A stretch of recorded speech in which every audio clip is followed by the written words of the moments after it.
Ketika aku berada di rumah nenek untuk menjaganya pada akhir pekan, sementara dia pergi dengan beberapa teman.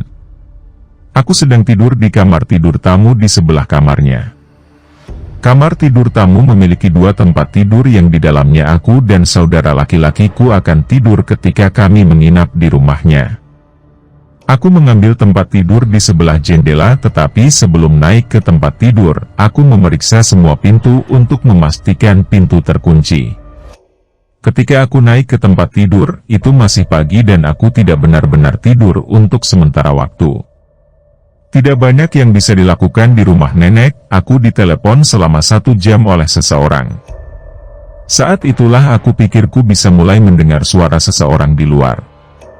Terdengar seperti suara wanita yang menyapa. Aku meninggalkan kamar tidur dan bergegas mendekati pintu depan dengan bergerak lambat karena aku mencoba mendengarkannya. Halo. Itu adalah suara wanita yang menyapa setiap 10 detik. Ketika aku semakin dekat ke pintu depan, aku menyadari dari sanalah tampaknya suara itu berasal. Rumah nenek aku tidak memiliki jendela di ruang makannya yang memberikan pandangan yang jelas ke teras depan, jadi aku pergi ke jendela untuk mencoba melihat siapa yang ada di luar sana. Aku mencoba mengangkat kepalaku di antara tirai plastik, tetapi kurasa aku tidak melakukan pekerjaan itu dengan baik karena ketika aku melihat seorang wanita bungkuk seperti nenekku dan dia menatap langsung ke arahku seolah-olah dia tahu aku akan melihat melalui tirai itu. Sekali lagi dia menyapa dengan beberapa senyuman di wajahnya. Wanita ini lebih tua, tetapi jangan membayangkannya sebagai wanita tua kecil yang tidak bersalah. Dia tampak seperti berusia akhir 50-an, dan sesuatu tentang wajahnya membuatku tidak sadar. Aku menjauh dari jendela dan berpikir mungkin itu salah satu teman nenek. Saat itu tengah malam, mengapa ada orang yang datang ke pintu dan dia tidak mengetuk atau membunyikan bel? Dia hanya berdiri di luar sana sambil terus menyapa. Aku benar-benar gelisah. Aku baru saja kembali ke kamar tidur tamu dan menutup pintu. Sekarang dengan pintu tertutup daripada sebelumnya dan aku tidak bisa mendengar wanita itu lagi. Mungkin begitu atau dia baru saja memutuskan untuk pergi. Aku mulai mengirim pesan kepada semua orang tentang hal itu. Saudara perempuanku, teman-temanku memberitahu betapa anehnya itu.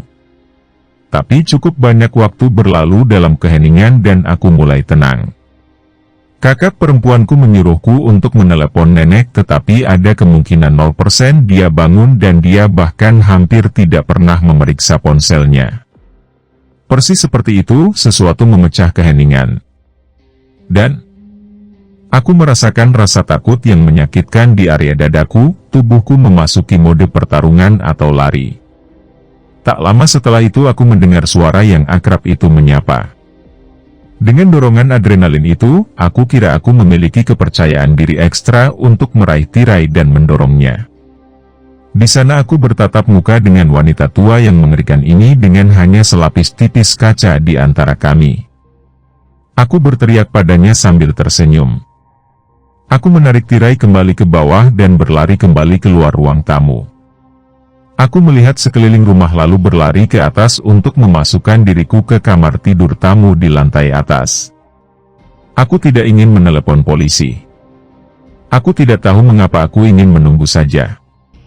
Aku merangkak ke tempat tidur di kamar tidur tamu lantai atas dan mencoba berbicara sendiri di bawah selimut. Beberapa jam kemudian aku masih terjaga dan akhirnya aku kembali ke bawah untuk melihat keluar setiap jendela.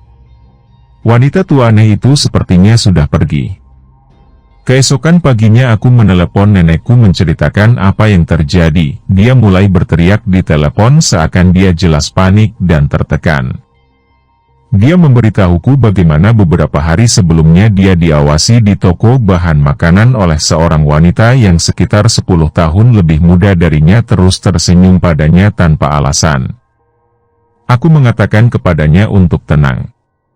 Aku tidak sepenuhnya tahu apakah yang akan terjadi ketika kami akhirnya menutup telepon satu sama lain.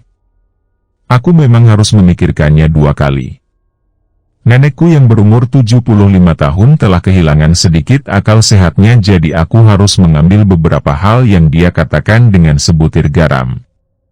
Cara dia berteriak di telepon tentang wanita di toko benar-benar membuatku merinding.